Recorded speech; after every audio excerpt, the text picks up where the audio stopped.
ہمیں اندازہ ہی نہیں، یقین تھا کہ یہ نہیں چلے گا یہ نظام۔ آپ مجھے بتائیں، میرے ساتھ وعدہ کیا کہ مرجر سے متعلق جو دفعات ہیں، جو نکات ہیں، وہ ہم واپس لیں گے۔ آپ صرف ایک بات مان لیں کہ پشاور ہائی کورٹ کو کے اختیارات کو فاٹا تک توسیع دی جائے، صرف ایک بات مان لو۔ میں نے ان سے کہا کہ پھر پشاور ہائی کورٹ کی توسیع کا کیا مطلب؟ یہ تو مرجر ہے۔ آپ اسلام آباد ہائی کورٹ کی توسیع کیوں نہیں کر رہے فاٹا تک؟ وفاق کے زیر انتظام ہے، اور وفاق کی عدالت جو ہے وہ بہت دور ہے۔ میں نے کہا بینچ بنتے ہیں، آپ لاہور اسلام آباد ہائی کورٹ کا بینچ بنا دیں، پشاور میں، فاٹا میں بنائیں۔ اور پھر میں نے ان سے کہا کہ عدالتوں میں دو طرح کے مقدمے آتے ہیں، ایک فوجداری ہوتا ہے، وہ تو چلو روزمرہ کے واقعات سے متعلق ہوں گے، ایک دیوانی ہے۔ دیوانی مقدمات کے لیے لینڈ ریکارڈ ہونا چاہیے۔ 125 سال سے فاٹا میں کوئی لینڈ ریکارڈ نہیں ہے، کوئی بندوبستی نظام نہیں ہے۔ آج 8 سال گزر گئے، ایک پٹواری نہیں جا سکتا، جائے گا تو کرے گا کیا؟ اور عدالت کس لیے لے جا رہے ہیں ادھر، جب دیوانی کیس ہی وہاں پیش نہیں ہو سکے گا؟ اس وقت تک بھی وہاں پر کوئی نہ قانون گو جا سکتا ہے، نہ کوئی پٹواری جا سکتا ہے، نہ زمینوں کی تقسیم ہو سکتی ہے۔ اور آپ کی دلچسپی کے لیے ذرا تھوڑا سا مزہ بھی لینے نا آپ لوگ، ایک صوبے کے بڑے افسر نے مجھے کہا کہ یہ لینڈ ریکارڈ ہم بنا رہے ہیں، وہ زمینوں کی تقسیم ہو رہی ہے۔ میں نے کہا کہاں، کون کر رہا ہے؟ کہتے سیٹلائٹ سے ہم تصویریں لے رہے ہیں اور سیٹلائٹ سے ہم تقسیم کر رہے ہیں۔ تو میں نے کہا وہ سیٹلائٹ سے نیچے زمین بھی اترنا پڑے گا یا نہیں؟ جی اگر ریورس ہونے کا فیصلہ ہوتا ہے تو آپ ساتھ دیں گے؟ ابھی تو پوری بات سمجھ میں تو آ جائے نا۔ کمیٹی بنائی ہے، اس میں پشتون کتنے ہیں مجھے بتایا جائے، اس میں صوبہ خیبر پختونخوا کے لوگ کتنے ہیں؟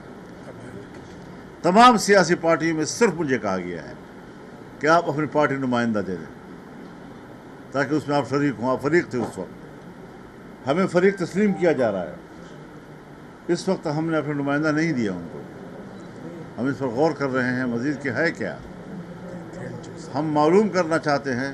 اور آج میں اعلان کر رہا ہوں آپ کے سامنے کہ کل انشاءاللہ العزیز جو قبائلی جرگہ ہے، جس کی میٹنگیں یہاں بھی ہوتی رہی ہیں، شہر میں دوسری جگہ بھی، وہ گرینڈ جرگہ قبائل کا کل دوبارہ بیٹھے گا، اور ان کی مشاورت سے ہم اگلا اقدام کریں گے۔ ہم اپنا نمائندہ بھی دیں گے، تو جی او اے کا نمائندہ کیوں دیں، فاٹا کے نمائندے ہونے چاہیے۔ اور ہم ان سے درخواست کریں گے کہ بھئی آپ مشاورت دیں، آپ رائے دیں۔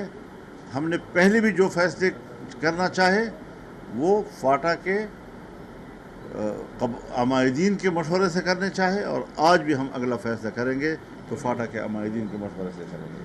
تو کل انشاءاللہ بڑا گرینڈ قسم کا بڑا جرگہ قبائل کا ہوگا، اور یہ حقیقی قبائل ہیں۔ اور میں آپ کو بتانا چاہتا ہوں کہ 4000 قبائلی نمائندے، جس میں تمام مذاہب کے لوگ اور ہر طبقہ فکر کے لوگ شامل تھے، 4000 لوگ جنہوں نے عہد نامہ لکھا، اور اس عہد نامے میں کہا گیا کہ اس کے بعد یہی جرگہ قبائلی جرگہ کہلائے گا، اور اس کے علاوہ کوئی دوسرا قبائلی جرگہ نہیں ہوگا۔ لہذا اس کے بعد اگر کوئی قبائلی جرگے بنے ہیں تو صد احترام ان قبائلی لوگوں کے لیے، ان مشران کے لیے صد احترام، لیکن ان کے اپنے ہی جو عہد و پیمان تھا یہ اس کی خلاف ورزی ہوگی۔ انہوں نے احترام نہیں کیا اپنے جرگے کا، اپنے جرگے کا احترام کرے۔ قبائل اور پشتون اسی چیز کا نام ہے کہ وہ جرگے کا احترام کرتے ہیں، اور جو ایک دفعہ وہ ہاں کر لے کسی بات پر تو پھر وہ ہاں ہوتی ہے، اس پہ تبدیلی نہیں آتی۔ لہٰذا انضمام کا مسئلہ نہیں تھا، یہ بات عنوان بھی میرے نظر میں غلط ہے، بات قبائل کے سیاسی مستقبل کی تھی۔ سنو بات بیٹا، قبائل کے سیاسی مستقبل کی تھی، تجویز آئی تھی کہ انضمام کیا جائے، ہم نے کہا نہیں، قبائل کو اختیار دو، وہ انضمام کی حمایت کرتے ہیں، وہ اس پرانے اسٹیٹس کو برقرار رکھنے کی حمایت کرتے ہیں، یا وہ ایک الگ صوبے کا حمایت کرتے ہیں۔ اب کیا تجویز ہے ان کی نظر میں؟ کیوں ان کو یہ خیال آیا؟ کیا یہ واقعتاً اپنے اس سابقہ فیصلے پر ندامت کی علامت ہے؟ کیا یہ اپنی ناکامی کا اعتراف ہے، یا قبائلی پہاڑوں میں معدنی وسائل تک رسائی کا ایک نئی چال ہے؟ یہ ساری چیزیں دیکھنے پڑیں گی۔ مولانا صاحب یہ بتائیں کہ آج ہم دیکھ رہے ہیں کہ صوبے کے سیکیورٹی کی جو صورتحال ہے، ہمارے حکمرانوں کا تعلق ڈی آئی خان سے، وہ ڈی آئی خان نہیں جا سکے، اور پوری صوبائی حکومت منتخب اراکین وہ آج پنجاب میں گھوم پھر رہے ہیں۔ جس وقت باجوڑ کا واقعہ ہوتا ہے اسی دن وہ حکومت میں 27 پارلیمانی سیٹ ہی شامل کر رہے ہیں۔ تو کیا یہ سینٹ اور یہ چیزیں پنجاب اہم ہے کہ ہماری صوبے کے سیکیورٹی صورتحال حکمران جو ہے نا جماعت، یہ کیا وہ ترجیح؟ ہمارے صوبے کا پیسہ صرف اس لیے ہے کہ پارلیمانی سیکرٹری بنائے جائیں، کابینہ میں توسیع کی جائے، مراعات میں اضافے کیے جائیں، اور عیاش زندگی گزارنے کے لیے مواقع فراہم کیے جائیں، اور غریب آدمی جائے جہاں جائے اس کی کوئی حیثیت نہیں ہے۔ یہ چیزیں وہ سوالات پیدا کر رہی ہیں عام آدمی کے اندر کہ یہ حکومت نہیں ہے، یہ بھتے دینے والی حکومت ہے، یہ مسلح لوگوں کو باقاعدہ ماہانہ بھتے بھیجتی ہے، اور تب جا کر پھر ہم ڈیرہ اسماعیل خان بھی جا سکتے ہیں اور ہم پشاور بھی آ سکتے ہیں۔ اور اللہ کا فضل ہے، آپ کو اطمینان دلانا چاہتا ہوں، قوم کو اطمینان دلانا چاہتا ہوں کہ جمعیت علماء اسلام کبھی اس جرم میں شریک نہیں ہوگی۔ مولانا صاحب، اسد محمود صاحب کیس کے کام کیا بنا ہے کہ اس کو جو اغوا کرنے کی کوشش کی گئی تھی، وہ کیس کام ہے؟ میں اس پر بات اس لیے نہیں کروں گا کہ صوبے کا ہر بچہ میرے لیے اسجد ہے۔ جو میرے بچوں کے ساتھ پورے ملک میں ہو رہا ہے، جو باجوڑ میں ہوا، جو محمد میں ہوا، جو تیرا میں ہوا، جو قرم ایجنسی میں ہو رہا ہے، جو اورکزئی میں ہو رہا ہے، وزیرستان میں ہو رہا ہے، روزمرہ کی بنیاد پر ہو رہا ہے، ٹانک میں ہو رہا ہے، ڈی اے خان میں ہو رہا ہے، جو بھی ہمارے اس صوبے کا یا اس ملک کا بچہ ظلم کا شکار ہوتا ہے، یا بلوچستان میں کوئی بچہ ہمارا ظلم کا شکار ہوتا ہے، وہ سب میرے لیے اسجد کی حیثیت رکھتے ہیں، میرے اولاد کی طرح ہیں۔ میں اپنے بیٹے